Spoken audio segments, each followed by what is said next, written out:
Thomas has friends all over the island of Sodor.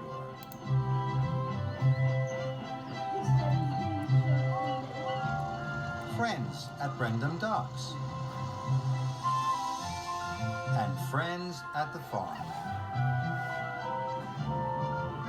All of the engines are Thomas's friends. And so are all of the children. One night, there had been a summer storm on the island. So Topham Hatt came to Tidmouth's sheds. He looked very serious. A strong wind has blown down the telephone lines, he said. Thomas, you must take the engineers to fix the telephone lines, or it will cause confusion and delay, he boomed. Yes, sir, said Thomas, and he puffed away. Thomas arrived at Brendam Docks. The telephone engineers boarded Annie and Clarabelle. Then Thomas noticed something in the sky.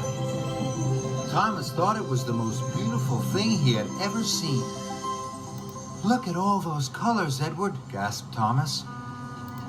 Red and blue and yellow and green. That's a rainbow, puffed Edward wisely. That old story says you'll find something magical at the end of a rainbow. Something magical, gasped Thomas. That sounds wonderful. I must find the end of the rainbow right away. And he wished away as fast as he could. Thomas had to stop at a junction. The rainbow was overhead. Percy was already waiting there. Hello, Thomas, Percy tooted cheerfully. Sorry, Thomas puffed. No time to talk. I have to find the end of the rainbow. And he chuffed quickly away.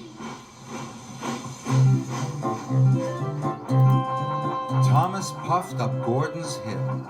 The end of the rainbow was just over the top. But when Thomas reached the top, the end of the rainbow had moved. Bother, said Thomas. Thomas had to let some engineers off at the bridge. He could see the rainbow up ahead. Children on the bridge waved to Thomas and called hello. Thomas just chuffed away. Sorry, no time to talk, he puffed. I have to find the end of the rainbow. Thomas took the telephone engineers all across the island. Over the hills and through the valleys. All the time he was looking for the end of the rainbow. Must find the end. Must find the end, he puffed. When Thomas passed Henry, Henry asked him for some help. Sorry, cried Thomas. I don't have time to stop. I'm looking for the end of the rainbow. But the end of the rainbow was always just around the corner. Finally, Thomas passed Toby. Slow down, Thomas, Toby cried. There's something ahead on your tracks. But Thomas wasn't listening. He was sure the end of the rainbow was just around the corner. And then there was trouble. Thomas hit the telegraph pole. And they all came off the tracks. Luckily, no one was hurt. Cinders and ashes, Thomas cried. Thomas was stuck. His driver couldn't phone for help. The telephone lines were still not working. Then Thomas spotted Percy far away. Help, cried Thomas. Percy, help! And he whistled as loudly as he could.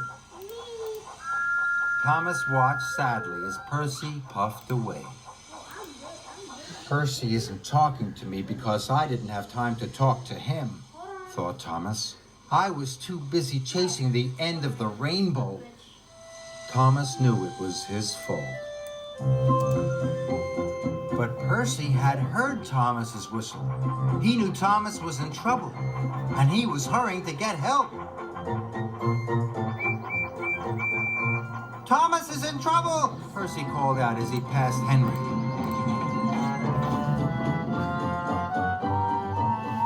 then Henry told Bertie the bus.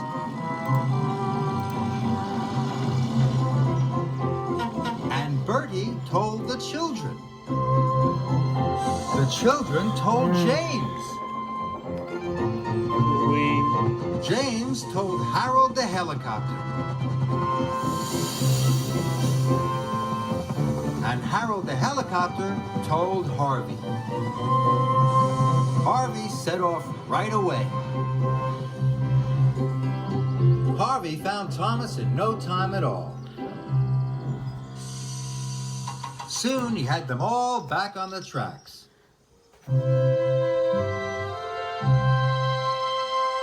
Thank you for rescuing us, Harvey, said Thomas.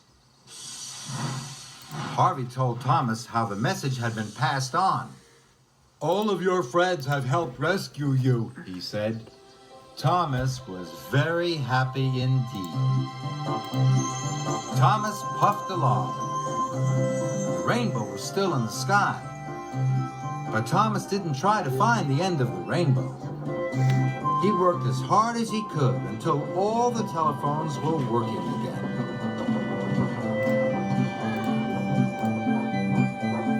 As Thomas returned to Tidmouth Sheds, he was amazed to find the end of the rainbow. It was right over Tidmouth Sheds.